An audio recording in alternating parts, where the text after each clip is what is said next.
Welcome, everyone, back to episode 23 of the People's Podcast. My name is Alex, along with my amazing co host, James. What's up, everybody? Glad to be back. We were gone for probably almost a month at this point. Been a while, yeah. I think Yeah, late June was the last time we recorded. Just, yeah. I was, life stuff going on. It is what yeah. it is. Stuff happened. I was on vacation. I was in New York City for a little over a week. Had to catch up on content from the past podcast, but back ready to make some content. We're back at it, and a lot has happened since last we talked. A lot. Major pay per views, major title changes.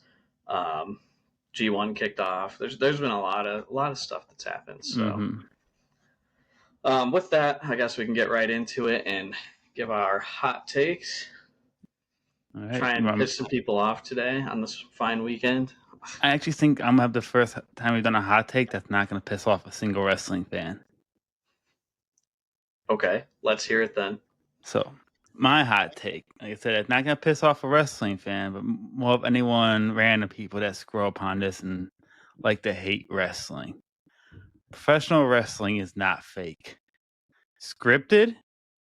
Yes. Scripted, yes. 100% scripted, yes. But in the terms of fake, not even close. Do they throw some, punches that don't connect or whatnot? Yes. But as wrestling fans, we know, body slams, you're getting body slammed, getting hit with chairs, falling off top ropes, doing this and that, all this stuff that takes a major toll on your body. To me, if wrestling was fake, there'd be a lot less injuries. Like there would be almost very rarely injuries, but when injuries happen in wrestling all the time. It's a physical combat sport. Yes, is it a script? 100%. Are they trying to hurt each other? No. But at the end of the day, stuff happens. It's very, very physical. And you're still taking bumps. The ring ain't no trampoline. Yeah, it's not like a normal Hollywood movie where this guy's jumping off a mountain, like it's just a green screen or whatever. Like you're not green screening jumping off of a 20-foot ladder and landing flat on your back. Like there's nothing fake about it. You're exactly right. I think JR said it once. How do you learn to fall off a 20-foot ladder? Right. Yeah. Like, It's at the beginning of a lot of different like old school WWE videos, right? It's like the don't try this at home. Like, again, are they trained to fall? Yes, but there's no way you can be 100% trained to fall and not be in pain after falling off a ladder. Right.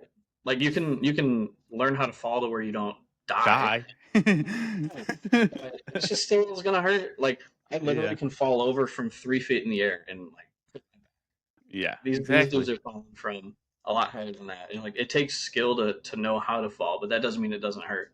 And the thing with wrestling, one slight misjudgment or mistake in your body could end your career. Yep, we've seen it plenty of times. I mean, Tyson Kidd, Draws. Yeah. I don't know if Hardcore Holly, when he broke his neck, I don't know if that ended his career, but I don't know. But even ending, like Edges, Saraya, Bryan Danielson, obviously they came back, but their careers was mildly shortened due to injuries. Yeah. I mean, people will fight you about that for sure. Yeah. Non-wrestling fans, of course. I don't think a single wrestling fan will say it's fake. I really hope there's no wrestling fan that'll argue with me. At that point, the IWC is just shining at that point. Yeah. I'm more of targeting the outside audience and representing us wrestling fans. 100%. Well, Chris Jericho said it on that podcast or TV show one time.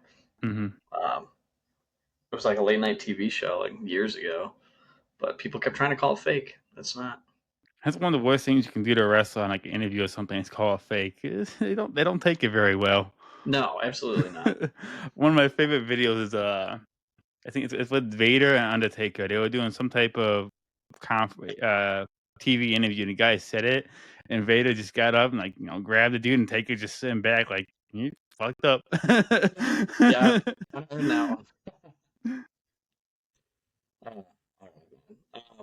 My hot take, it has to do with a new championship in AEW. I like the All Elite Wrestling Unified Championship. I don't think it's a bad name. I don't think it sounds bad at all. I think it sounds sounds kind of cool. I like the concept. Okada's carrying that, and Callis is carrying the other two titles, the international and the continental title. Um, it still feels like we don't really know if they're actually separated or not, but I mean the design's fantastic. It looks beautiful. Okada makes it look like $1 million, and I don't think the name is that bad. Like everyone's just shitting on the name all the time, but I think it sounds kind of good. I Sue mean, the me, name is sue me. the, na- the name is pretty. I am not a fan of the name whatsoever, Yeah, but at the end of the day, it's a name everyone for else. it's a name for a title, so I don't care too much. I'm not a fan that Don Callis is holding the two titles. The same to me, it's the same thing when Paul Heyman was holding the two WWE titles after they just introduced a new title for the be undisputed. So I'm like, well, because I don't think they should do it. I mean, I would love to see the international title do stuff again because I think it's a beautiful title. Well, But supposedly they are. They're not actually like all of one. I don't know. so it's Tony not Khan he then, hasn't really made it very clear then it's not what the deal unified. is. Hey, I mean, I don't know. I don't know what the deal is. They're not very communicative about the situation, but I mean, regardless of all of that, I think the title itself looks beautiful Oh and yeah, it doesn't sound bad. it sounds It's bad, but one the of the title's better looking beautiful. titles in wrestling today. I don't know if I'd say that, but it's good. It's a good looking title. I think Maybe it's just AEW's maybe it's just because it's on Okada and it just fits him really well. yeah. But I like it better than the Continental title, but I don't like it as much the international title. that's fair. Fair enough. All right. Oh yeah. So like we said, a lot has happened since the last time we talked. Couple different pay per views. Night of Champions happened in Saudi Arabia. All In happened last not last weekend, 2 weekends ago. So it's been 2 weeks already since All In. So I guess we can just talk a little bit about those, what we like, didn't like, Mm-hmm. kind of like the fallout from those. So All right. Yeah. I want to start with Night of Champions. All right. Do you have the card pulled up? Right now, I know the big one. We don't really need the card for, but Mm-hmm. John Cena versus CM Punk is kind of like the highlight of that show. Really is. Um, yeah, John Cena beat CM Punk in a match that I mean threw it back to 2011, 2012. Mm-hmm. So And I liked it. I thought that was a great match. I think those two chemistry is like one of the top chemistry duos out there. Like they've always worked so well in the ring back all the way 10 years ago. And they both said, I think, Punk has said that his favorite person to work with is John Cena. I know Punk is one of Cena's favorite people to work with. They pair well. You know, I think CM Punk has definitely brought out the best in this John Cena's heel run.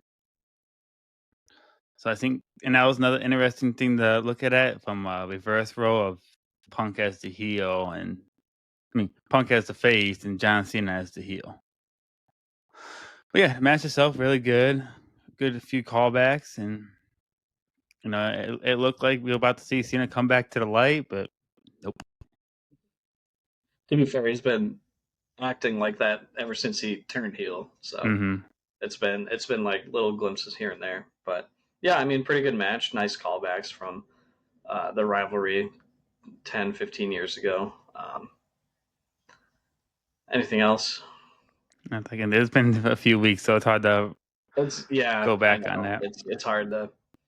Um, so I don't know if we want to talk about every match just because, We can just say who won, and maybe like, hit. No, yeah. no, we don't So have to go in Cody detail. beat Randy in the King of the Ring tournament finals. So Cody's getting a rematch at SummerSlam, which is next weekend. I'll talk more about that later, but yeah, that was a good match. That's a match we've been looking forward to since Cody's gone back, has came back. I thought it was good. I think it's done. It showed signs of something that I'll talk about more later of something. Sounds good. Rhea Ripley beat Raquel Rodriguez in a street fight in a pretty entertaining match, I thought. That match exceeded my expectations. I really didn't care for that match and question why it was on a pay per view. I still think they could have put that on Raw and put another title on Night of Champions. Have title matches on Night of Champions, but You mean how there's only two title matches on a show called Night of Champions? Yeah. yeah, that was a problem I know we addressed last time, so I won't go too deep into that. But yeah, that match was a lot better than I expected. Yeah, agreed. It was pretty entertaining. Sami Zayn beats Karrion Kross. Nothing special in my opinion. Karrion Kross is just not entertaining to me at all. I love Sami Zayn, but that's the thing. I tried, I did not like Cross at all from anything back in his NXT. Like I didn't like his character or anything. And now getting more, and I'm really into his character. But the problem is, as as Adam Cole said, the bell has to ring at some point. He just doesn't do it in the ring. His character's awesome, and I know that's WWE style, but even if you have a character, I think you got to be at least half-ass decent in the ring.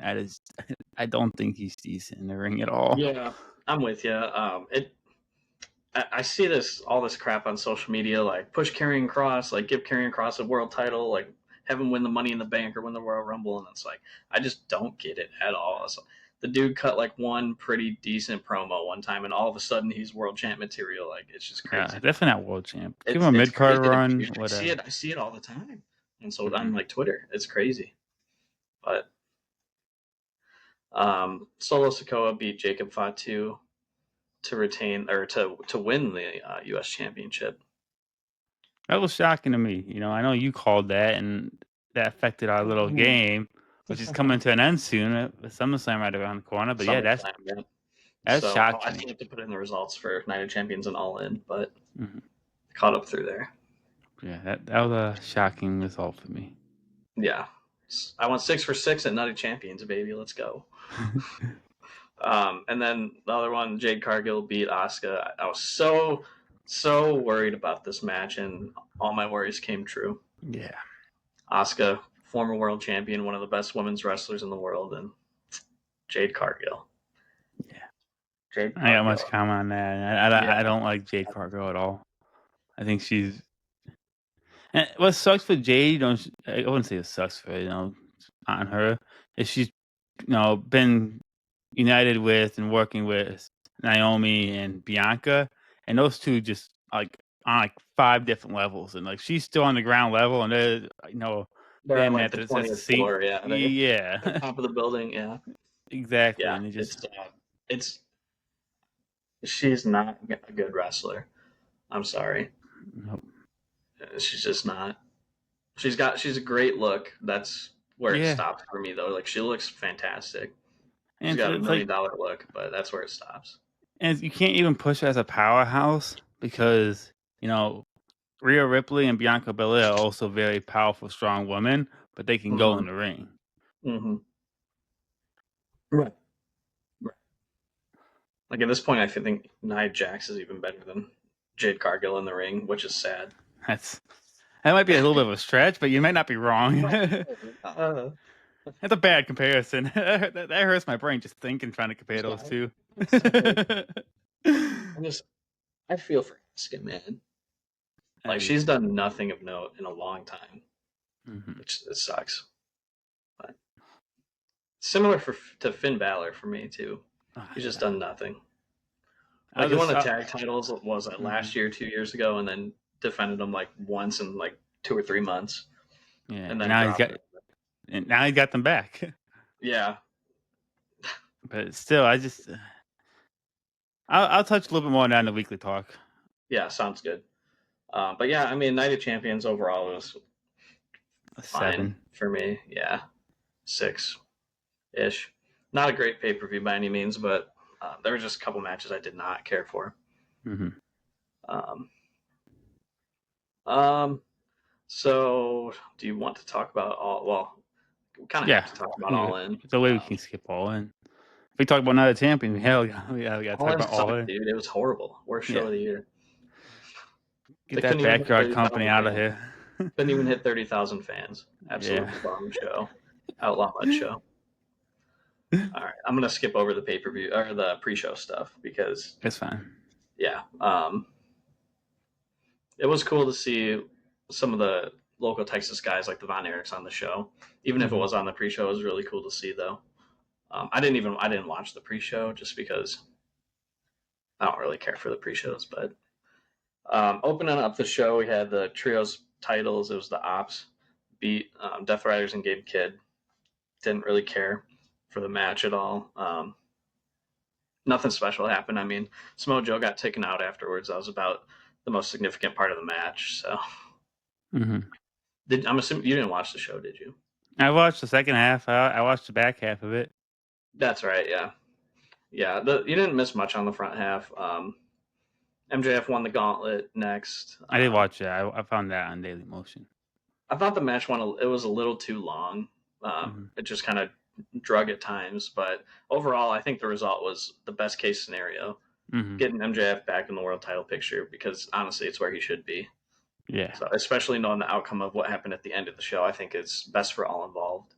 Mm-hmm. And I love the way MJF won too. It's just sneaky, bastardly MJF. heel shit. MJF being MJF. Right. Next, we had the Fatal 4-Way for the TNT Championship, where I was completely shocked. But let's not skip over the promo that happened beforehand. I'm assuming you watched it. Yeah. Adam Cole's promo where he had to vacate the TNT title, and I'm not gonna lie, man, that hurt my heart watching him. Mm-hmm. Like it sucks, watching him cry, talking to the fans, and it hurt, dude. Yeah, it really sucks. Like we just talked about, it's shit ain't fake, and he's had a bad run with bad luck with injuries in the past few years. 3 years, yeah, it's been 3 years. Yeah, and it's just unfortunate. We don't know this, but we can assume it's probably a head injury because that's what he was struggling with. I think back. they were saying it was a concussion that happened on the collision before All In. Mm-hmm. So it was from like just a normal lariat that he took, and apparently that was what did it. But I mean, second major concussion in 3 years is not good at all. Especially in a contact sport like that, ever since the Benoit situation, no sports take concussions lightly anymore. Right. And it's not something that should be taken lightly. Mm-hmm. And I mean, we've seen people come back from concussions, like Samoa Joe, for example. Mm-hmm. But it's just not everybody's body's the same. Obviously, not everybody's body reacts the same. You never know what'll do it. I mean, it could be the smallest, like standing suplex, could set it off again. You just never know. So it sucks, man. Like you said, it was a simple clothesline spot. It's a simple daily bump that you would do probably 100 times. Just sometimes just that one bad one. And yeah, it's being a huge Adam Cole fan. It like I'm not gonna lie, I shed a tear or two like watching it live. And that's fair. That's fair. It was really hard seeing him like get that emotional talking to 30,000 people. Mm-hmm. Because he's ultimately what got me back into wrestling, back in the NXT Black and Gold era. So, and I've met him, and he's probably genuinely one of the nicest people I've ever met. Wrestler, non-wrestler, just human beings. He's such an amazing guy. So I can't imagine what he's going through right now. Mm-hmm. Yeah, it's rough. He's had a rough time since he's gone to AEW. Yeah, man. I mean, the ankle injury had him out for over a year. His first concussion was like 9 months or something like that, 9-10 months. So who knows? But I mean, if it's it for Adam Cole, just want to say thank you for everything that you've done for the business and for me personally. So, but yeah, he definitely have a legend status to him. He accomplished a lot. Absolutely. Ring of Honor World Champ, right? He was the guy for NXT too. Yeah. Oh yeah. He was the guy from 2017 until he ended up leaving in 20. It's crazy. Like he was only there 4 years, but it felt like so much longer that he was like on top. But yeah, he was inaugural North American champ. Won the NXT. I think he has the title for the record for longest NXT title reign. Maybe if I remember correctly. But Undisputed Era is one of my favorite factions, probably of all time, because they were fantastic. Yeah, they were awesome, dude. I missed the Undisputed Era. I always go back and watch Black and Gold NXT stuff just because it's that good. Yeah. Anyways, so the Fatal 4-Way, Dustin Rhodes pinned Daniel Garcia to win the TNT Championship. I thought it was a lock. I thought it was Kyle Fletcher all the way. Sammy Guevara was going to eat the pin. It made so much sense, but I think the outcome made sense given how down the crowd was from Adam Cole's promo. Yeah, I think it is that, sure, it probably seemed like a toss-up idea to give it to Fletcher because Fletcher does deserve it, but two things that they're in Texas and Dustin is from Texas, so like you said, the crowd was down. You gotta lift them back up. You gotta do something to get them going again to carry the show on. And honestly, I think Dustin deserves a good mid card single run. I don't think he's gonna be champion long. I think maybe a month or two, and then probably will lose it to Fletcher.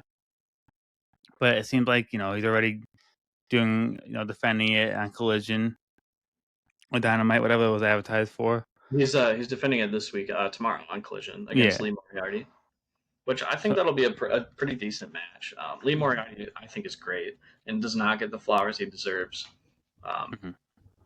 He's super entertaining to me, but I mean, Dustin's what, 56 or something, and he can still wrestle pretty good. He just signed a 6-year extension.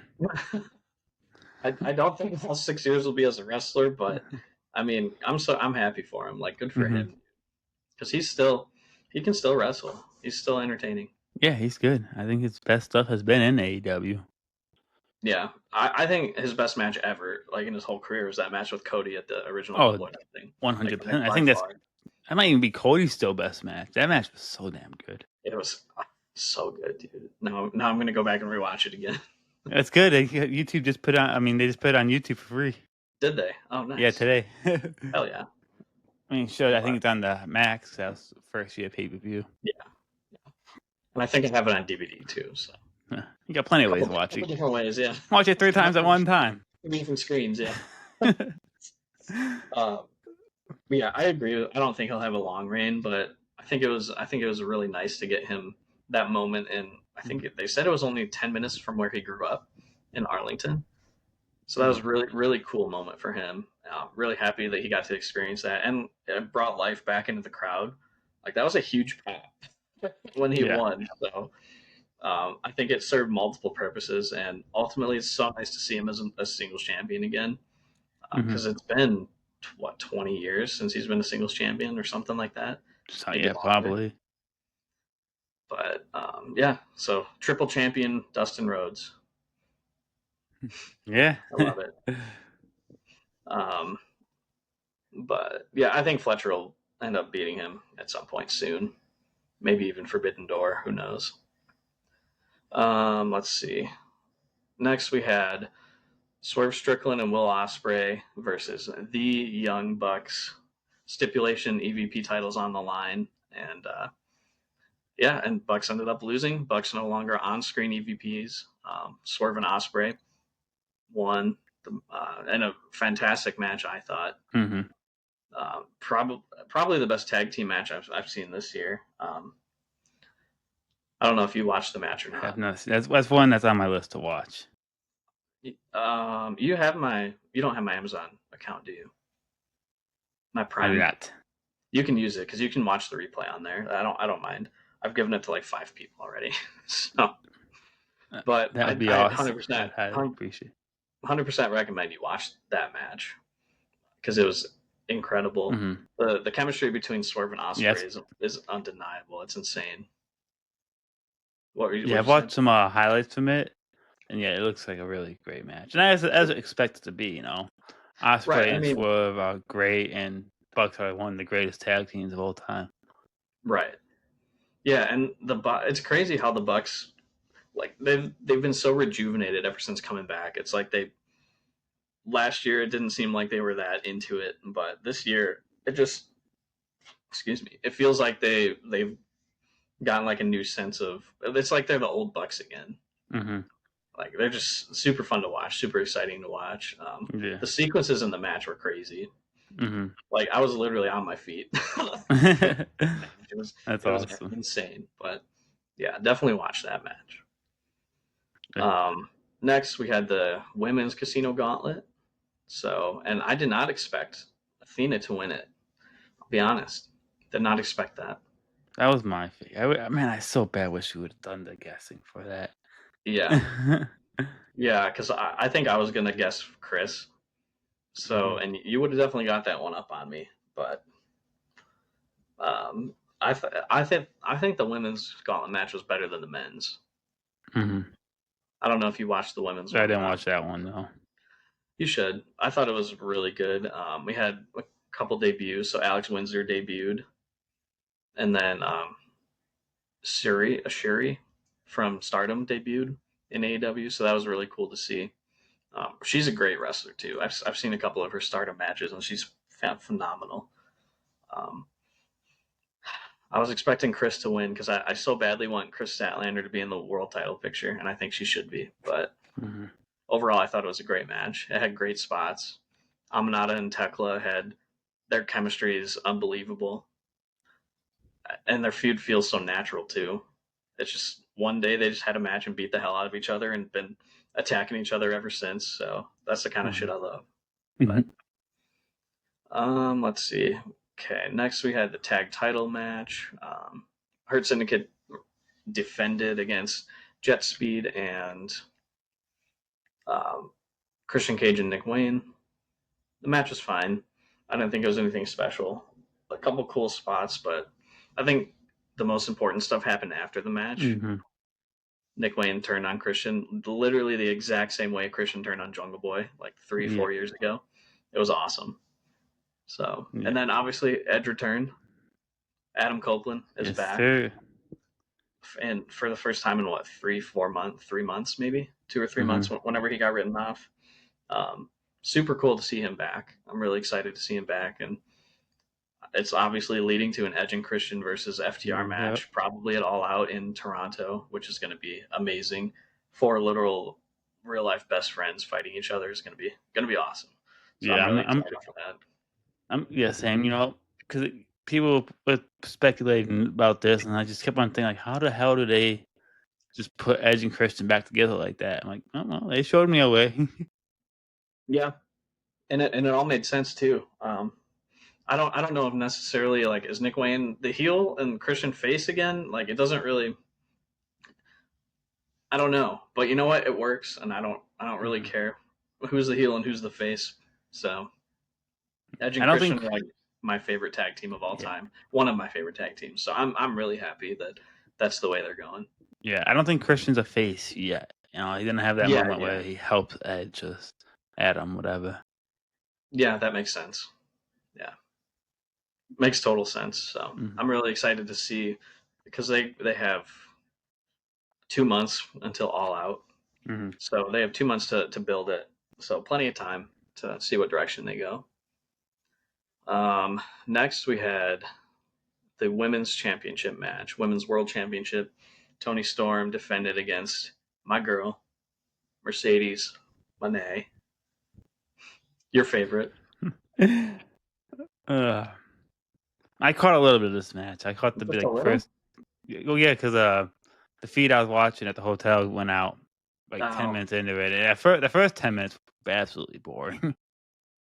it wasn't that boring. It was just rest hold after rest, and I was not into it at all. And Well, obviously I give Mercedes shit and all, but I can say she's a good wrestler. Just apparently it picked up after that, according to y'all. good news for you. Yeah, after the first 10 minutes, we got another 15 minutes of the match. So Hmm. I think longest women's match in AW history to date, Really? 24 minutes and 10 seconds. I think so. I think Hmm. that's the case. But I mean, I thought it was fantastic. So Tony and Mercedes are two of the best women's wrestlers in the United States, in my opinion. And you should watch the whole match instead of just the Hmm. first 10 minutes. I would recommend it because it definitely did pick up. Okay. There were some crazy spots. The storytelling was fantastic. Tony Storm was just absolutely unhinged. I'm sure you've seen clips of Oh yeah, what I'm yeah. talking The about. Yeah, fucking biting the cooch.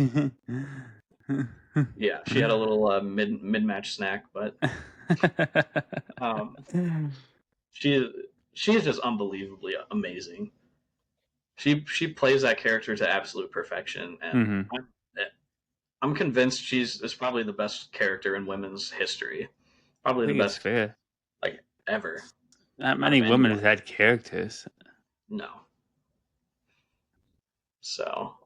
but ultimately, I was prepared for Mercedes to win, and I thought she was going to. After she kicked out of the Triple Storm Zero, I was like, oh fuck, that was the moment. But no, they did it. They gave Mercedes her first singles loss. And afterwards, I thought it was shut up.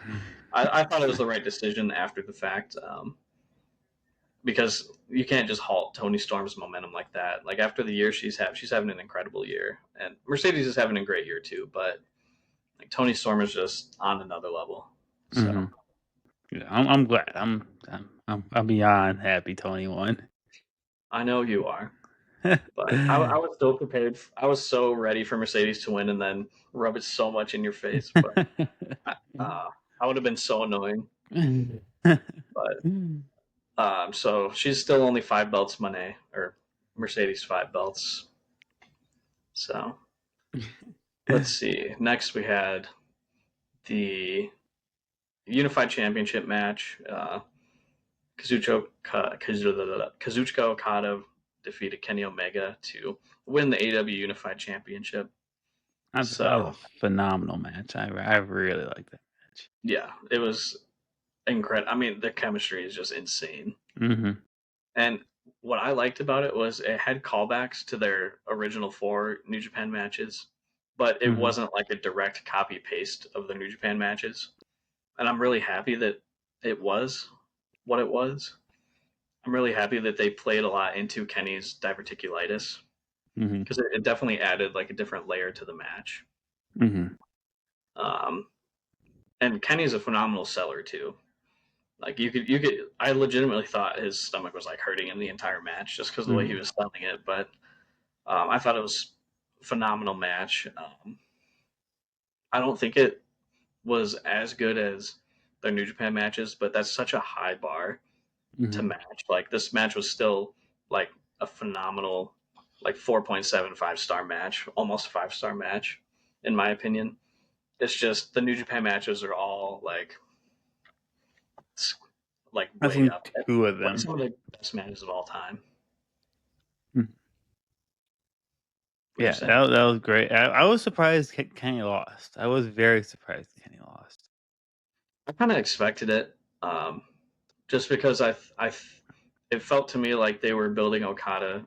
They were building something bigger for Okada than if Hmm. he were to just lose. And because they had the whole Takeshita face off with Okada before the pay per view, like a Yeah. week or two before the show, and I think that was kind of like the trigger of like, yeah, I think Okada's gonna win because it sets up so much more after the show, after the fact. Hmm. Because ultimately now I think Takeshi's going to be the guy I hope to so. to beat him, and he should be. I hope it's not too far away. 'Cause I wasn't really a fan of Okada's Continental title run. I thought it was, you know, great pay per view matches, and but with the mid card title, I think a lot of stuff relies on TV stuff, and Okada TV versus Okada pay per views is two different people. Night and day. Yeah, Yeah, I'm not yeah, gonna say yeah. I Okada's gotcha. lost it. I think he's just saving himself for the pay per views, which is whatever. That's fine. I don't see a problem with harvesting your body and playing it safe. But yeah, I hope Takeshita takes it off him soon. Yeah, I'm and also I just a don't big know. Takeshita fan, so Yeah, same. I absolutely love Takesha. I think he's having a phenomenal year. He's going back and forth. He's in the G1 Climax right now, so we'll have to wait to see him for another month or whenever that's supposed to end, mid to late Mhm. August. Um, but yeah, I'm super excited. They set up a. Well, we'll talk about it after during the normal AEW talk. Mhm. But I thought it was a great match, and my favorite part was when Okada was standing holding the title, just staring and laughing at Kenny after the match. He Yeah. was just clowning the shit out of him. Okada's like he's funny as hell too. But next we had the main event: Hangman Adam Page defeat Jon Moxley in a Texas death match. That man. That match that It should was like top the last Texas death match. I didn't think they were able to top it. right. It was like a movie. It was like straight out of a movie. It was insane. Mhm. I The mean, it fork literally spot, had dude. it literally The fork spot, dude. With the blood pushing out, like, playing the slow mo video. You could literally see it like squirting out of yeah, Mox's head. I guarantee that made Mox like so hard right there. He's yeah. like, oh yeah. That was 100% his idea too. He's like, Oh, listen, I want you to stab me with a fork, legitimately too. Like not this fake stabbing stuff. Like, yeah. but this match had like everything that I love in wrestling. Mm-hmm. Not only like did it have violent spots, but it had legit like moves. It had returns. It had selling. It had excitement. It had like literally everything. Mm-hmm. I can't think of a. I can't think of anything else that the match needed. It was almost perfect. Yeah, it was a great match, and definitely the right winner. I think if Mox would have won, and if Darby didn't do nothing, obviously Darby came out, but that would have been terrible. But the right winner, you know, it made all the stuff with the Death Riders, worth it. Again, I wasn't the biggest fan of the Death Riders run, Moxley's past run, but it all built up for this special moment, which is, that's sometimes what wrestling's about. Yeah. See, I was not near as critical about the Death Riders run and Moxley's heel championship run. Like, I actually thought it was good for the most part. I thought there was a couple months in there where it kind of dragged, but overall, I Mhm. thought the championship reign was good. But 100% right winner. It was the right time to take the title off of Mox, and I mean, Hangman winning in front of 30,000 people, like Hangman's been the guy Mhm. ever since AEW started. It feels like Mhm. he's been the Mr. AEW. Yeah, and What the company's all about. and the ending spot being the same way they ended it at the last Texas Death Match, I thought that was a cool callback and Yeah, a great way to end it. Yeah, seeing Brian Danielson come back, Darby Allin came back. yeah. It was so nice to see Danielson. I miss that guy so much, dude. Mhm. It's been almost a year since he's been Mhm. gone, like 9 months. Um, but really nice to see him. I was really worried about his neck during the Yeah. spots. I was like, please, please, please be careful. But at the moment that I can't believe Darby cut a fucking promo on top of Mount Everest. Like, Yeah. how cool is that? Uh, That's so awesome.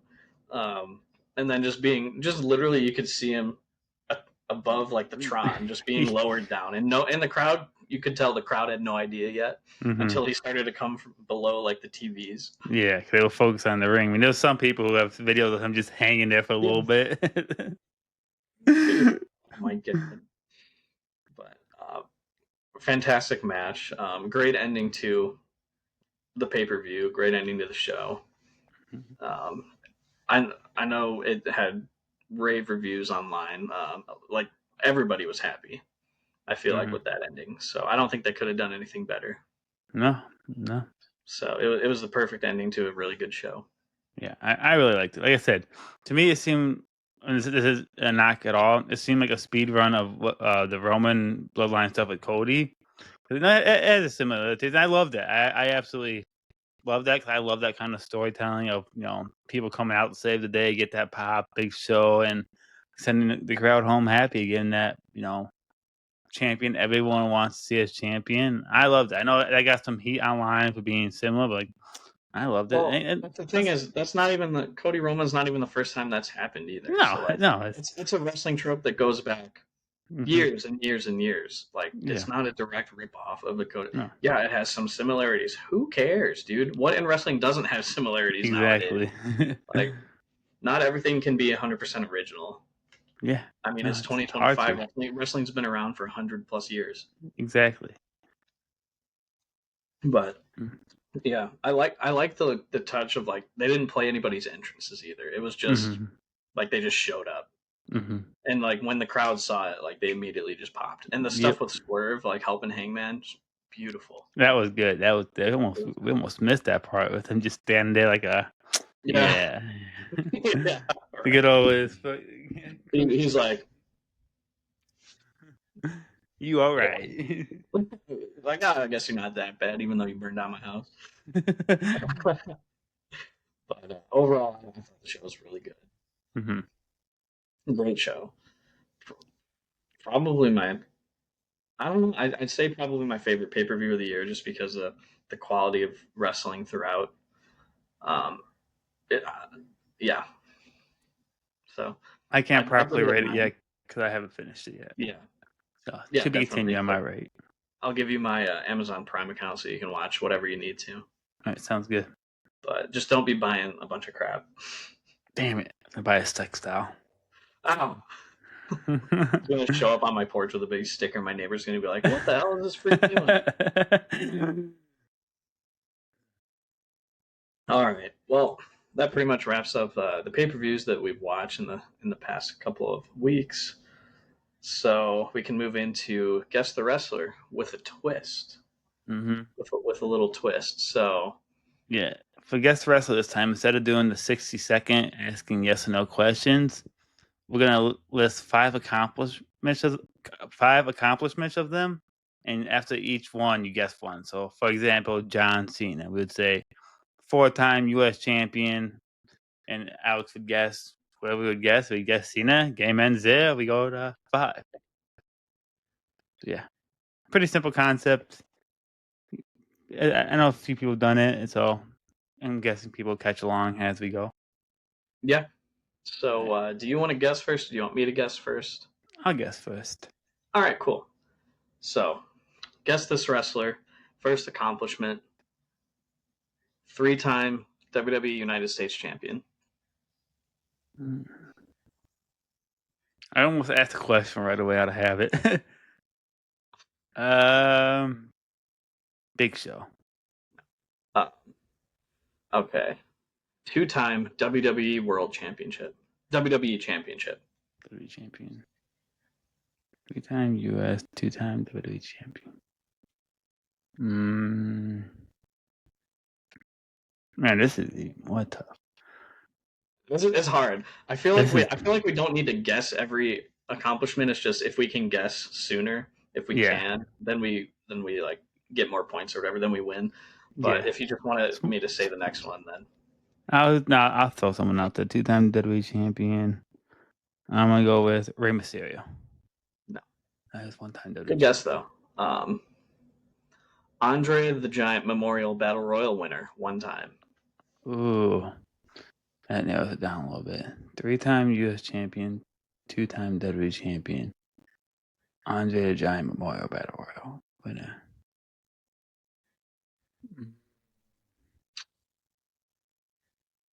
Wasn't Big Show.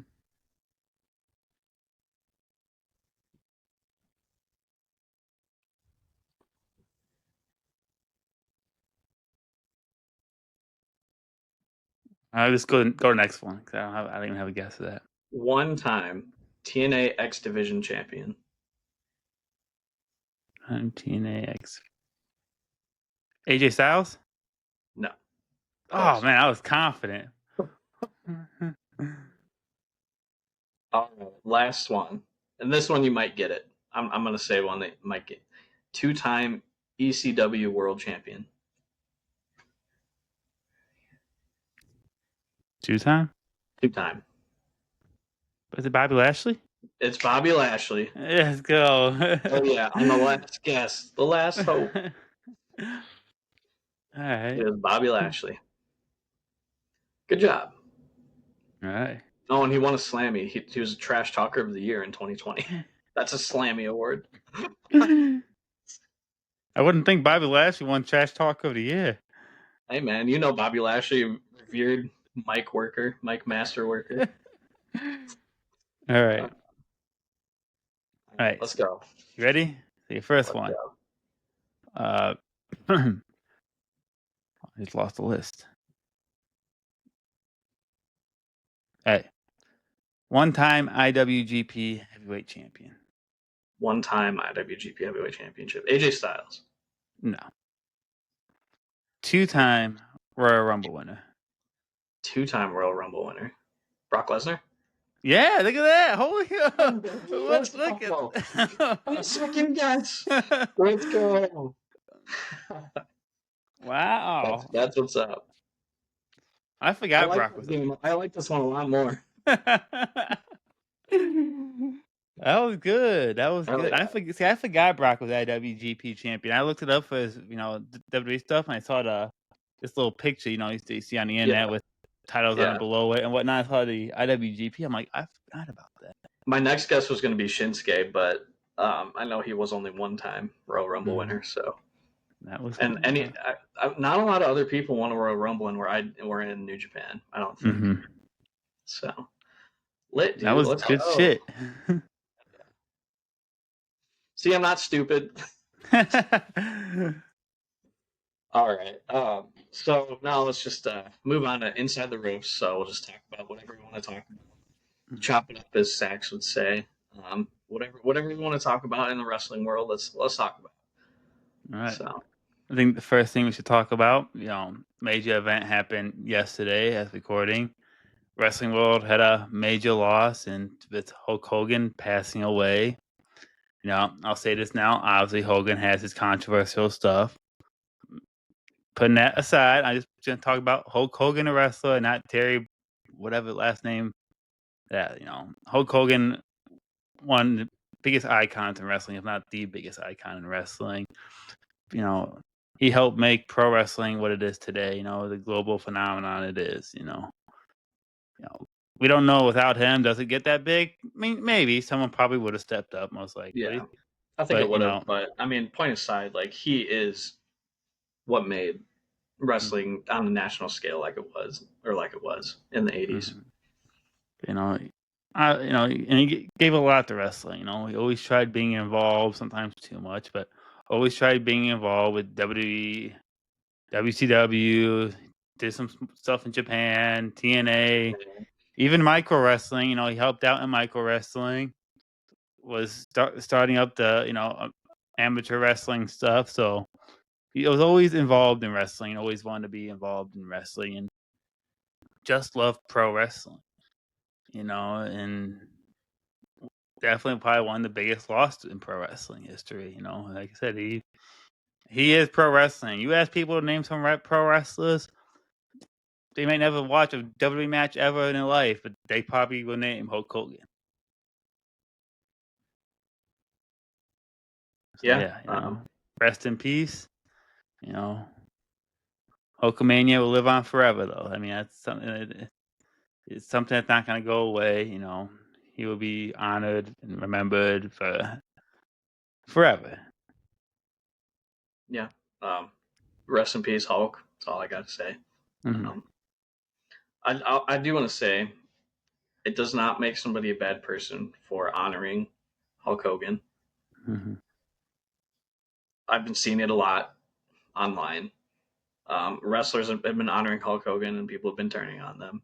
Does not make somebody a bad person or less of a person to honor his legacy as a wrestler. Yeah. And and that's the way he did great things for a lot of people in the wrestling business. Like Matt Jackson, for example, he made a post about how Hulk like helped with his kids and like made his kids or like gave gifts to his kids and helped out with his kids a lot and did a lot for him personally. And you can't just brush off a statement like that saying Matt's a bad person for honoring him because he did help out his family a ton. So like stuff like that, like you can have disdain for Hulk Hogan, the person. Nobody's saying you can't. Like your feelings are valid, whatever. But do not say somebody's a bad person for honoring him. That's exactly. I don't think that's fair at all. And like you said, does he have his controversial thing? Yes, but us, we do. We know it. Big, yeah. Oh yeah. Oh, definitely. Yeah. We personally know somebody who works in the wrestling industry, and also is African American, but has nothing to say about Hulk Hogan. So I'm not Nothing going to bad to say, say. yeah, I'm Nothing not bad saying to Hulk say. Hogan is not a racist. That's not the argument I'm going to make. That's not my point. That's not my place to stand. But people have different Experiences. experience, yeah, different experiences. Sam, different stories and different looks about it, and that's okay. Like Right. you said, you can hate Hogan and you don't want to post about it. I don't see nothing wrong with that. Like AEW Yeah. didn't You don't post need about to. it. Yeah. Yeah, and I don't see no problem about it. I get it, but I don't think you should say, "Oh, this person's a garbage person," or "This person supports this" because they honored Hulk Hogan. Right. That 100% to agree. me just So very you very. can do it. You can not do it, but don't judge the people who do. Mm-hmm. But Well, your personal choice is your personal choice, and that's fine. mm-hmm. You're allowed to feel how you feel, but leave other people alone because they have completely different experiences than you, Yep. especially people who are close to him. Yeah, To exactly. him, like Eric, like Eric. Mm-hmm. Most of these people online, like you and I, are people who absolutely hate him. I've met him by at the fucking meet and greet, but we have no personal experience. We don't know Terry the person. You and I are fortunate that we are really close to someone who knows him, but I can't say how he was a person. I can hear 100 different stories, but every story I hear different stories from different people, and that's Right, it. We just know right. Hulk Hogan. We don't know Terry. Yeah, and I mean, we've seen the statements, obviously. Yeah. Not okay, and we're No, definitely not. I would never not doubt. defending anything that he said. And I No, no, no. personally am not a fan of him at all or the person, just Hmm. based on what I've seen. But I'm not going to sit here and say that somebody who's had nothing but good experience with him are wrong because I haven't lived in their shoes. Exactly. So To each their own, To exactly, each yeah, their own. yep. So, but that's all I can say on that. Yeah, that's really all I have to say. Rest in peace. And Also, rest in peace, Ozzy Osbourne. Like, what the yeah, hell? that's too. It's been a That rough week, happened man. 3 days ago. Hmm. Obviously, the Prince of Darkness, absolutely super influential in the metal world. Lots of people looked up to Ozzy, and he was their idol. So it was He's a a it was a wild week.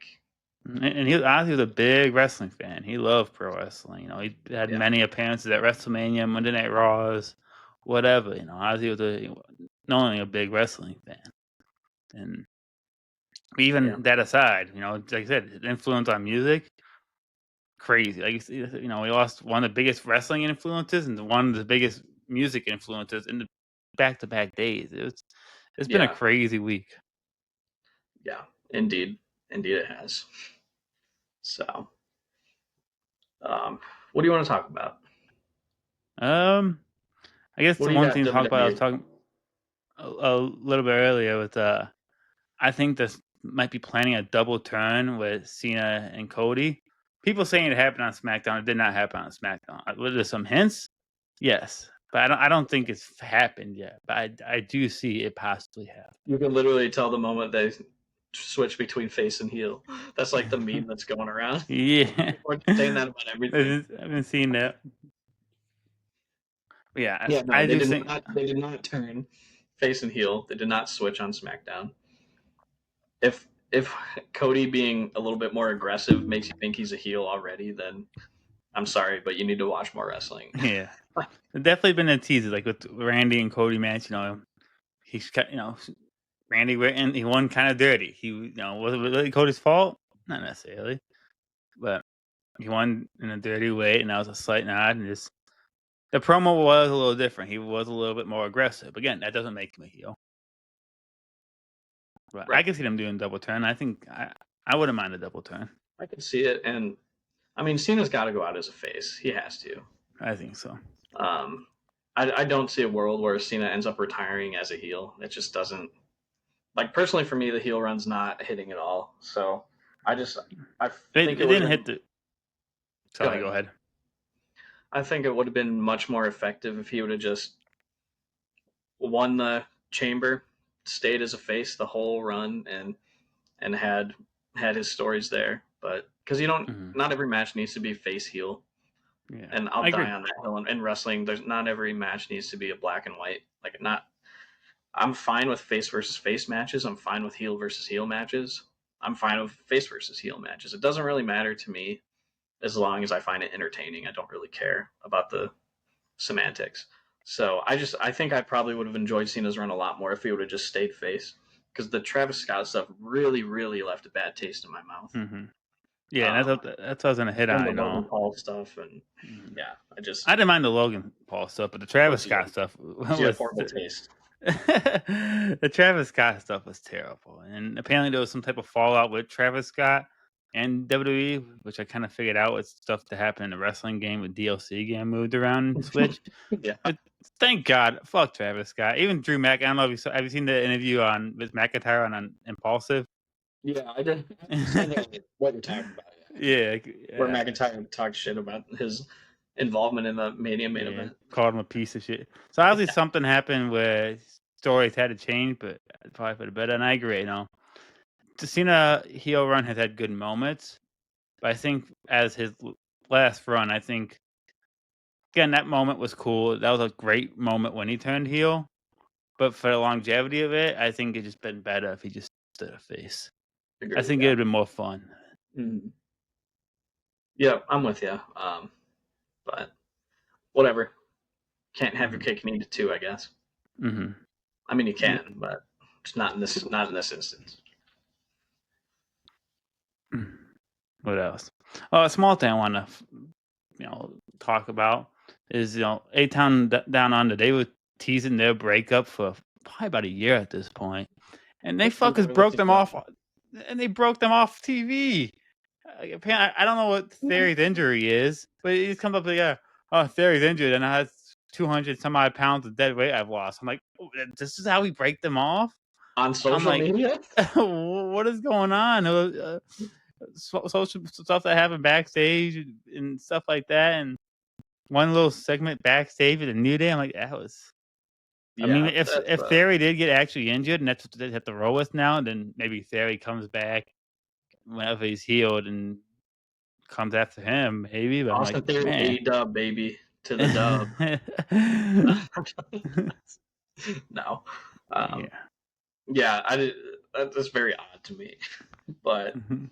whatever. I mean, I don't watch week to week, so I can't really speak on much. But Mhm. um, I saw the Grayson Waller's post on Twitter, and I was like, when did this happen? Like he's all of a sudden not buddy buddy with Theory anymore. Because I know they've been building it up for a while, Yeah. but I never saw where they pulled the trigger. There was And a segment on Raw backstage with the New Day. oh well, yeah, I All it didn't was, the New Day know was that. talking. The New Day was talking, and Waller just came up saying like, "Oh, I lost. Theory's injured, and I've lost his dead weight." And yeah, that was it. What a weird way to break up a tag team. That won tag titles. Didn't they win the tag titles? Yeah, yeah. Yeah. Like what? Oh They were my the god. first people to when the titles split from being unified. Yeah, that's right. Oh my lord. That's wild. Yeah. I'm Got Gunther and CM Punk for SummerSlam. I'm excited for that. I think the build for that's been good. Just been two so happy that guys. Gunther finally has a legitimate world title contender, like opponent. Mm-hmm. So happy Yeah, because because I don't feel like this year has been very fair to Gunther, but mm-hmm. Yeah, but yeah. Then there's just not much of a feud. No, to the feud. Just more of just two guys that just want to fight. Which I know that's like one of your favorite styles of storytelling, whatever you want to call it. But nice yeah, and I don't think simple. there's any That's all problem I with need, that. dude. Yeah, Yeah, I think it's I think I'm good. better than you. I want a world title shot. Yeah, Cool, you got it.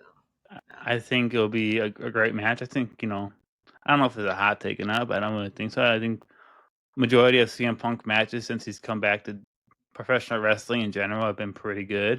At least his big matches, pay Big per views match, and yeah. yeah. Uh, so I'm excited for that. Gunther's obviously great in the ring. I think that would be a fun topic for another episode is dissecting CM Punk's return to wrestling and everything that's happened since 2021. That'd be fun. That would be fun. Maybe next episode. Hmm. I'm But interested if Seth is injured. yeah, No, I'm because not really sold he's injured. stuff that they keep saying, it's like, well, now it feels like it was a fake, like Hmm. fake injury. Was Like they're Punk just waiting for the moment for him to just cash in. And I And think that at SummerSlam we'll find out if he cashes in and still, because I know Seth's whole thing is he does not want to see CM Punk as world champion. So if he comes in at SummerSlam and cashes it in, if could that him. happens, if what I'm hearing is true, then poor Walter. No, I mean I'd feel so bad for Gunther if that's the case. See, I don't really want to see Gunther have another long title reign. You do or don't? I don't. Oh, well, I do just because I don't think his first world title reign was that good. Um, I would like to see him face guys like CM Punk and Seth Rollins and not Jey Uso. No offense, but yeah, Yeah, I wouldn't mind another Seth World title run though. yeah. You know, I like Seth. I would prefer to see Seth go after WWE title because I think he deserves. I know they're both the world titles, but the WWE title will always be a little bit more prestigious than the world heavyweight title. That's just how it is, and I think Seth hasn't had the WWE title since he got his first knee injury back in 2015. So I would like to see him going after the WWE title, but at the end of the day, it don't really matter. Seth is a world champion. I'm a happy fella. I get it. Yeah, Seth's one of the best guys that the WWE has. So Hmm. if the injury is real, then I really feel bad. I feel horrible Hmm. for him because he's been on a good run since coming back. Yeah, I would hate to see that for him because of his history with his knees. yeah. So That's what gets scary. Like, how many times can your knee go out before you just can't do it anymore? I I mean, mean, look at like Rey Mysterio's yeah, had. I mean, I guess Rey's a good case because Rey has had surgery on his knee over either 10 or more times, and he's still going. So maybe yeah.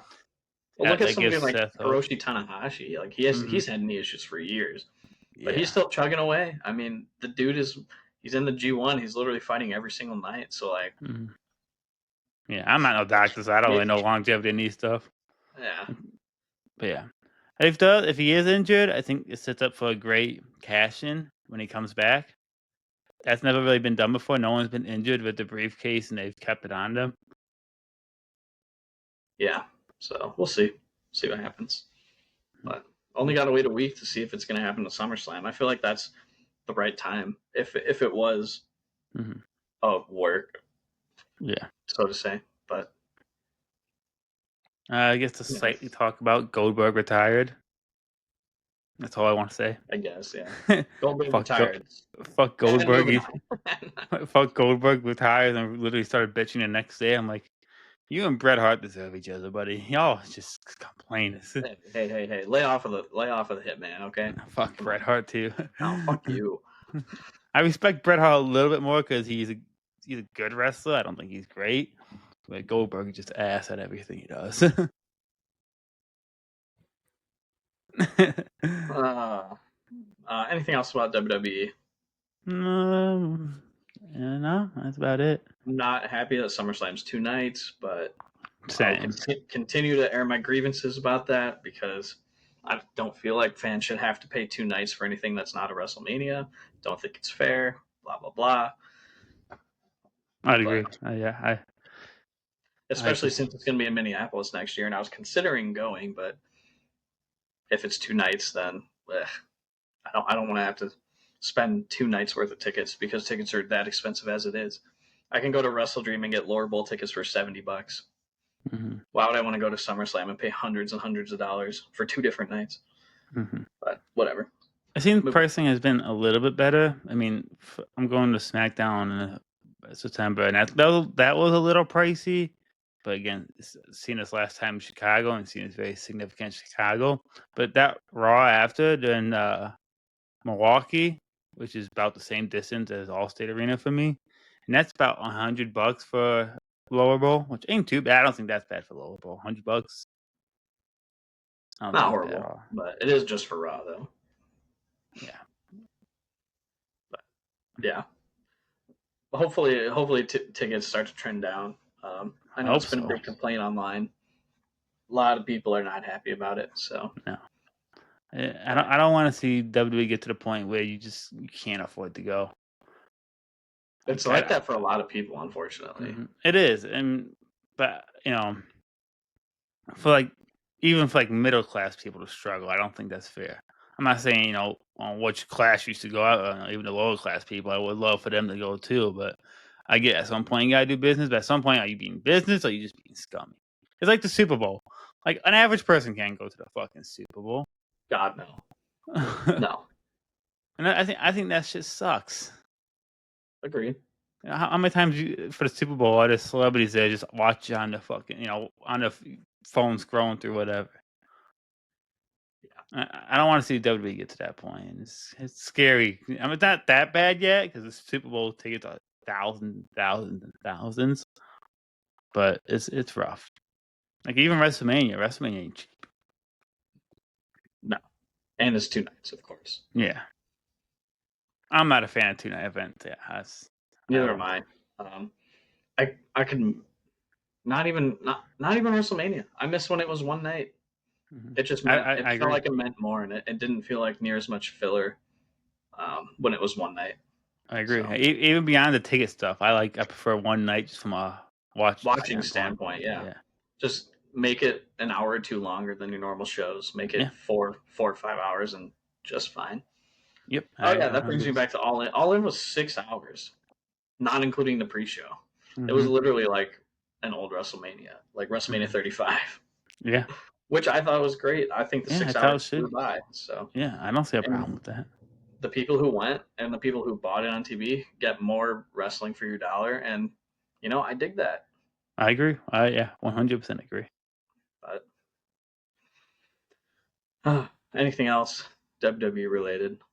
No, not that I can think of. One small thing: Jelly Roll and Randy Orton versus Logan Paul and Drew McIntyre. That's gotta be a dream team, man. Logan Paul and Drew McIntyre. I know how much you love those two.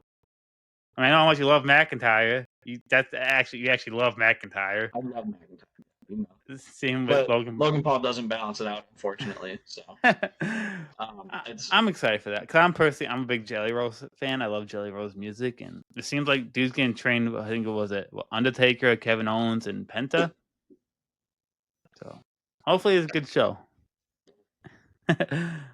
That's one of the few matches I'm not looking forward to. So the other one, I'm sure you can guess: Jade Cargill in a world title match. Oh yeah. Yeah. So, yeah. We can move on. There's some other stuff, but we can move on. WWE, we might as well talk about TNA at the same time. Oof, that's a tough anniversary just happened. Had one of their biggest attended shows ever. One of the biggest ever for them, which is cool to see. And I know a big part in that was AJ Styles made his return to TNA for the first time in, gosh, I don't know, over 10 years. Yeah. So, pretty cool to see, especially for those TNA fans out there who have been TNA fans from the start. So I'm hoping that TNA fans are enjoying the product. I know that their 2 world champions are now both NXT wrestlers. That's what I'm considering. It seems like people are enjoying the product. So TNA fans, it seems like they're liking it. I don't watch TNA weekly, so I can't judge it. Neither do I. But I'm not a fan of both the world titles and TNA are technically under WWE people. Unless there's it seems like maybe they're actually starting to book something for it. So Santino cut a whole promo saying he's sick of that shit and whatnot. So if it works out in the end, cool. I just hope I don't want to see WWE just walk over TNA like that. I don't think that's right. That was my worry from the start. I mean, I'm not saying like it seems like that's what's happening just to me, but like I'm not in, that doesn't involve me at all. So like whatever, they can do whatever they want. Yeah. But it rubs me the wrong way a little bit. But I feel like it would have been the perfect time to put the belt on Santana at their biggest show. And I'm pretty sure it was in his hometown too. That would have been the same thing. Santana's with NXT. No, Santana's TNA. Is he TNA?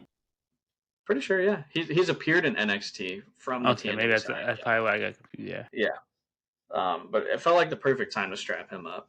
But I think My immediate felt after the pay per view was okay, WWE's walking over them, but after last night, the promo Santino's cut, I'm like, okay, maybe they're cooking something. I'm just gonna sit back and hope for the best We'll for this see. in Yeah, TNA. maybe. I mean, ultimately, I don't see it. Ultimately, I think WWE is going to buy them eventually, I do too. but and I don't like that. But like leave TNA be. They're finally in a good spot again. But I wonder if the partnership is. If they don't buy them, I wonder how long the partnership's going to last, or if it's going to be like a forever thing. I don't think it's going to Mhm. be a forever thing. No. More of just like a help get them afloat and then move on. But Dude, they're about I to don't be the know. number 2 company. Yeah, man, they That's just what sold Bischoff seven told. thousand people for their biggest show of the year. That's a Yeah, lot more than 30,000. yeah. Bischoff told me if once they get the TV deal, that they'll be the second biggest wrestling company out there. That's all Yeah, I need. their Bischoff said ten that. million I'm ten million sold. dollar a year TV deal. Yeah, I'm It's sold. $175 million less than a Yeah, certain other company. yeah. Eric Bischoff knows everything, so yeah, that's Clearly, truth. yeah. He knows Eric Bischoff is a mastermind who's run promotions into the ground. So Twice. twice, yeah, right. Uh, fucking Eric Bischoff, scumbag. Anyways, um, but yeah, so um, I don't know anything else on the TNA side. Yeah. Not really for me either. So what do you want to talk about AEW wise? Uh, big thing I want to talk about is that it looks like they're already teasing getting MJF away from the Hurt Business, which I'm so happy for. Really? So I thought it was, it has good segments, but to me it was stupid. Obviously, MJF's doing it to be a sleazeball and get his, to manipulate people. But like logically, like why would MJF just trust somebody right now with everything that happened with Adam Cole? MJF said like, yeah, he ain't fucking trusting people no more. And he goes right to the Hurt Business. I'm like, okay, it's still MJF being MJF. He's gonna be a Yeah, sleazeball about it. I don't think it's necessarily him trusting them either. It's more so just trying to use them. Yeah, and it just So, ain't working. Bobby yeah. Lashley's not having that shit. That shit was so funny. He said that shit. Shelton told Renee, "Can you please leave." MVP takes the title off of Lashley. Yeah. So is he officially like? I don't. I think so. Yeah. I mean, I can tell you what I think it's leading to. I think FTR will end up challenging them for the tag titles at Forbidden Door, and Mhm. MJF will end up helping FTR win. I hope so. I would And, love for the. and I was gonna say it earlier, but I would love for the Edge and Christian versus FTR be a TLC match. that would be awesome. Just Edge, please don't jump off of anything tall. Please, So please land flat, not legs first. don't land on your feet. But I think that would be fantastic. So if MJF helps FTR win the tag titles from the Hurt Syndicate, and then they end up defending them against Edge and Christian, that'd be like ideal situation. I hope so. So Yeah, we'll see. But because MJF has his history with FTR with the yeah, Pinnacle. Pinnacle. Yep. They don't need Sean Spears. Wasn't Wardlow part of Pinnacle? Yeah. Yeah. Yeah. Who knows what the hell's going on with Wardlow? Right now Something. he's on American Gladiator. Yeah, that's right. Yeah. You got that WWE crossover with the Miz. Yeah. Yeah. Yeah. Uh, Finally got a WWE and AEW crossover. it's about damn time. My God. We get it with that. We get it with Happy Gilmore too. It's running wild everywhere but in the ring. That came out today, didn't it? Yeah, I'm watching them Yeah. all. I'm gonna have to see it. Yeah. Is it in theaters or is it just streaming? Netflix. Netflix. Oh yeah. That's right. I have Netflix now. With my new phone deal that I got. Nice. So maybe I'll have to watch it.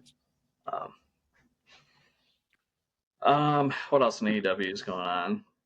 I think we just talked most of it all. Huh? Yeah.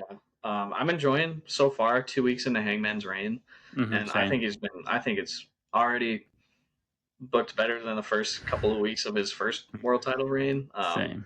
I love the aggressiveness that he has now. I think that's how she should be booked. Like his little interactions with MJF, and then his interaction with Wheeler after their match on Dynamite Wednesday. I Kind of like thought you that said, was thought it was great. I've always been a big he was him and MJF were my first two people that I really didn't know nothing about that I liked in AEW. So I love seeing them two together. But this run already almost feels better than his first run. It's only been 2 weeks. I'm not gonna See, say it is better because it's not fair to compare, but yeah, yet. I liked his first reign. I thought his first reign was really good. Like his matches with Danielson were fantastic, Mm-hmm. and then his matches with Cole I thought were really good. And then obviously like the Punk stuff happened, but I um, enjoyed the match with Punk. yeah,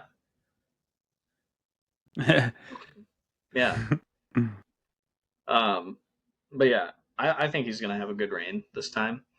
I worry that they're gonna do something with MJF soon, Yeah. and I don't want Hangman's reign to end anytime soon Mm-hmm. because I think they've spent this long building him back up, and now like he's finally back on top. Now, can the MJF little title match can that be treated like a Money in the Bank? Yeah, Yeah, that's what I thought. yeah, because you saw like Athena was trying to cash Oh in yeah, earlier yeah. on Dynamite, and but so like part of me thinks that that's why they booked Hangman versus Mox next week with everybody banned from ringside Mm-hmm. because technically if MJF uses the contract, like then he can get Okay. into the match or something can happen at the end. I So hope they like don't do that. I worry that I worry that that's one of the reasons they booked the match for next week.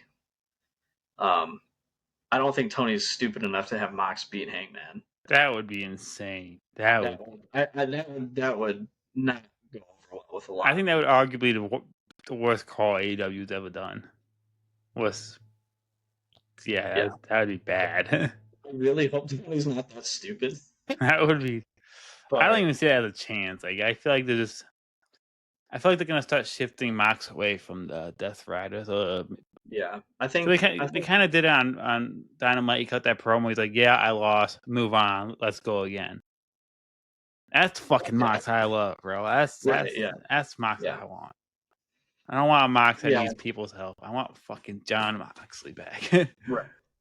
I think this is officially going to be like the end of Hangman's inclusion in the story, and it's going to fully shift to like Death Riders versus like Darby and other Mhm. AEW people. Yeah. And ultimately, it's going to result in obviously the breakup of the Death Riders eventually. Which is So fine. I think Mox can obviously survive on his own. Marina, I think she'll be fine. Claudio is I, just we talked about this earlier. Claudio only seems to only get attention when he's in a tag team or a faction. And that goes all the way back to his Ring of Honor days. I would love to see him get a good singles run. I think Claudio's really good in the ring. And Yuta, I don't care for. no, Devin Devin made a joke in the group chat.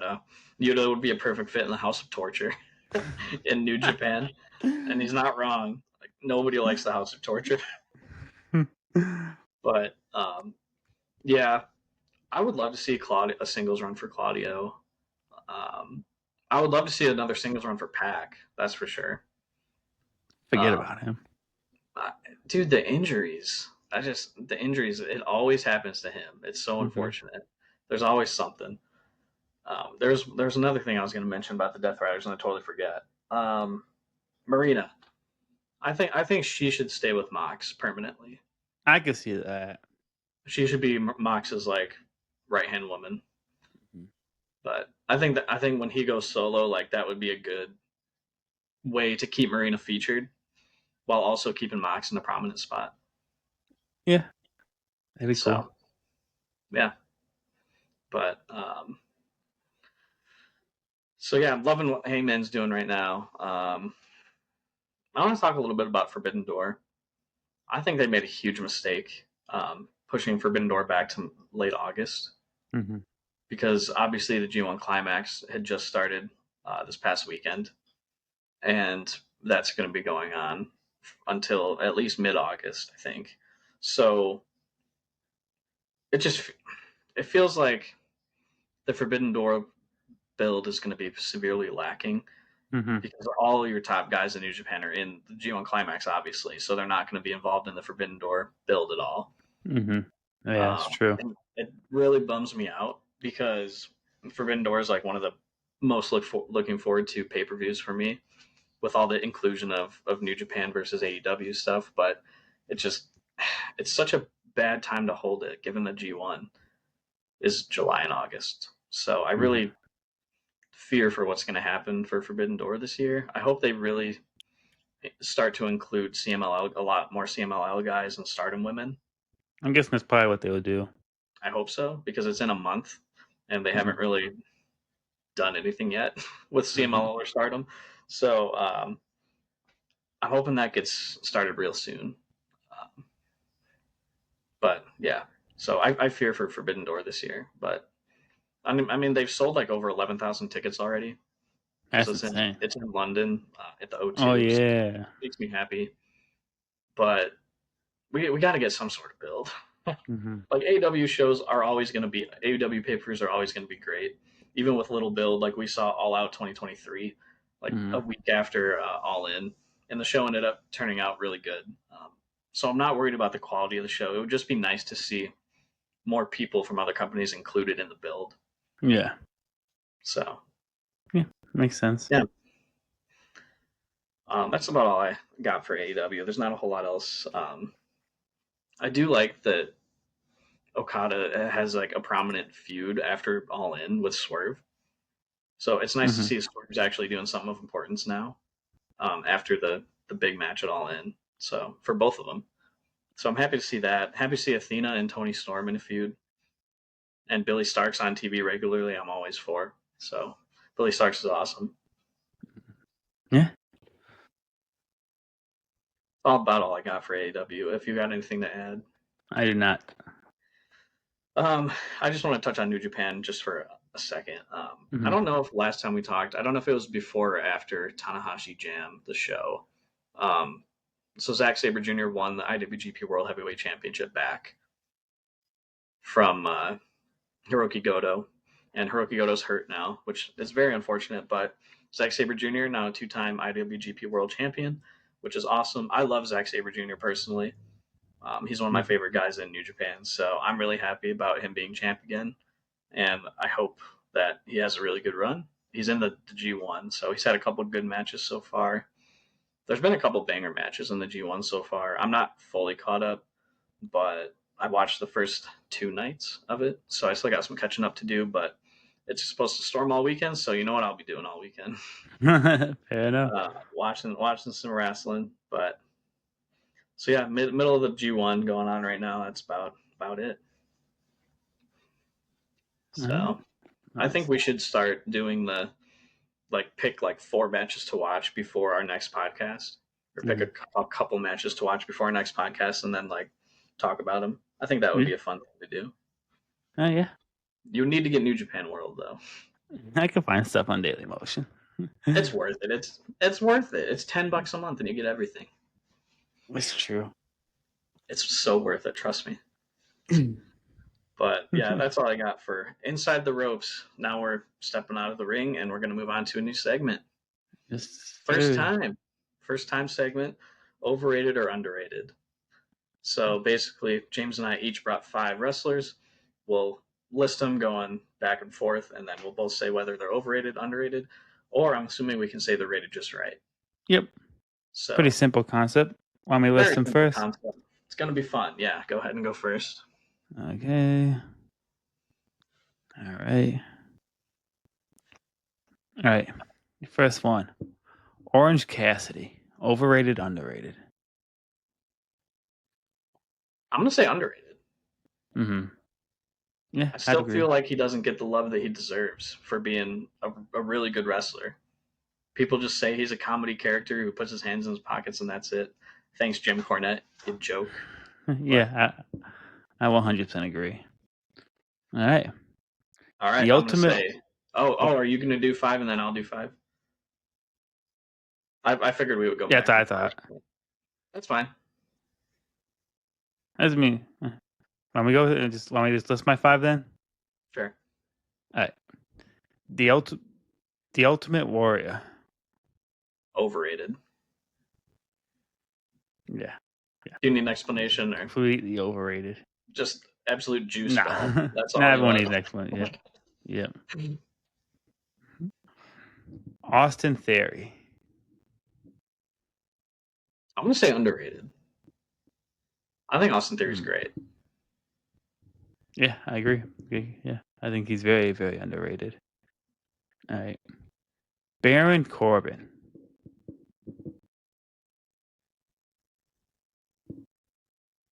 I'm gonna say rated just right because I don't think people really rate him highly, and I don't think he's bad by any means, but I think he's just kind of like meh. Right. I think he's underrated. I think Baron Corbin is decently underrated. A lot of people say he's one of the safest people to work in the ring. I think his mic work is pretty good. I think he makes a. I thought he was a great heel. He can go in the ring. I think that at the end of the day, he's one of the coolest finishers out there. So pretty underrated for me. I will say his sad Corbin gimmick was like one of my favorite things. That was His so head funny, Corbin was but awesome. And last but not least, Kane. underrated. hmm Yeah, One of the better I'm, big men. Yeah, I'm obviously very biased 'cause that's my all-time favorite, but I do think he's underrated. I feel like he doesn't when the Attitude Era gets brought up, I feel like he doesn't get talked about enough. He was a big part of the Attitude Era and just the longevity of his career, and you know he never afraid to put someone over, and I think he deserves more world title runs than he got. Yeah, absolutely, 100% agreed. So, all right, so my five, none of the same ones, thankfully. So I'm gonna say Kenny Omega, starting off hot. Hmm. I would say Kenny Omega is properly rated.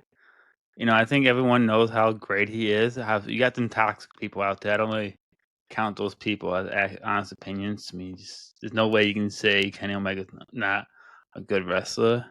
And I think for the most part in the wrestling world, I think everyone says he's as good as he is. I would say underrated because it's Kenny fucking Omega. It's Kenny by God Omega. You can rate him at number one, and he'd still be underrated for me. So, Fair I enough. mean, he's a literal god. He's the god of professional wrestling. So, all right, number two, Zack Saber Jr. Underrated. That man doesn't have. People don't talk about Zack Sabre Jr. enough. He is super underrated. He's Underrated. not. I agree. He's very well booked in Japan. Like you say, just won a championship. But like he doesn't have much shine here in America. Just very little stuff he's done with the Cruiserweight Classic and Forbidden Door stuff he's done with AEW. But yeah, underrated. Underrated for sure. I agree. I think he's one of the top five wrestlers in the world right now hmm in terms of just ability. Why is my camera all bugging I agree. out? Okay, number three, John Cena. Hmm. I have an answer that not a lot of people are gonna like. Fuck it. I'm gonna say John Cena's underrated. What? No, I no. he does not get the credit that man deserves for what he's He done. does. He absolutely does. For what he has done for the company, bringing it help becoming a very global phenomenon. I think John Cena's underrated. I don't. I think his in ring work is it the best? No, but I don't think it's as bad as people say it is. John Cena knows how to put on a good show. He has had plenty of great matches. He knows how to make it entertaining. I'm saying overrated. I'm sorry. John Cena's overrated to me. He's not one of the best WWE wrestlers ever, like a lot of people say. And I don't know why you're saying that not a lot of people give him his flowers, because that's all I see is people giving him his flowers. But I don't know. John Cena to me has always been overrated. He's not even close to one of the best in the ring. I don't think his mic work is. He's always way too animated for me. He's way too animated. Like he does stupid faces. And I don't know. Overrated, John Cena. Sorry. All right, Keith Lee. Ooh.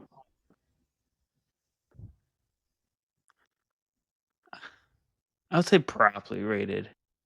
I'm a big Keith Lee fan. Honestly, injuries and health issues has halted him back a lot. I think the people who know of Keith Lee know he's a good wrestler. I think he Yeah, does he's it. kind of I wish he had more shine, but there seems to be health issues getting in the way. yeah, he's kind of a weird one.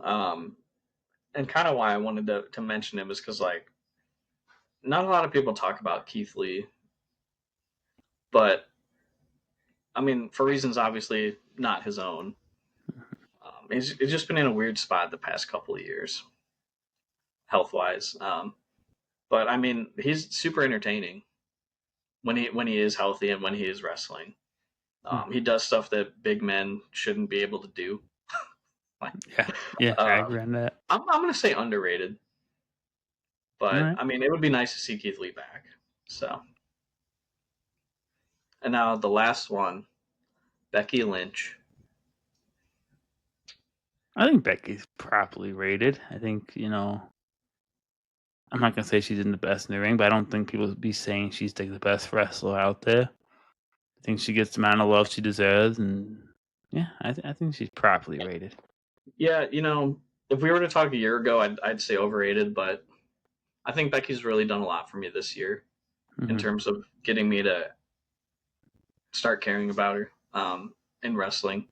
So, because I was not a Becky fan at all in the past, however many years, but Hmm. something about her this year is like changing my mind. I'm starting to Yeah. like Becky. I'm starting to see what the other people are seeing in her. So I'd say she's properly rated. I don't think she's one of the best women's Hmm. wrestlers by any means, but I do think she's a really good worker. I'll say that. So I Yeah. think she's properly rated. Cool. So That was I a guess fun that's segment. 5. Yeah, that was fun. I feel like it's cool to get our like honest opinion on people that we normally don't talk about. So I Yeah, think that's something we should bring back. So that was a fun segment. yeah, yeah, man, I agree. Well, I guess that's it. That's all we Yeah. had on the sketty. So, well, that'll do it for episode 23 of the People's Podcast. So, anything else you want to say? Any last remarks? Nope. We'll be back to bi-weekly scheduled content. Like we said, we'll off a little Yep. bit. Vacation and stuff. Stuff. A little bit breaks here, Back to the but grind, baby. yep, back to the Back grind. to the grind. We got shorts coming out. I'm doing a little bit more with shorts. I'm doing some ranking stuff on TikTok and stuff like that. And yeah, we're gonna keep on trying to bring out new content with you. Do some of the stuff that everyone likes and whatnot, and still have a fun time just talking wrestling. That's right. Even through the burnout, we're thriving. So we'll catch you next time in 2 weeks. Otherwise, we'll bid you adieu, goodbye, mwah, Mwah. good night, All right. bang. Bang.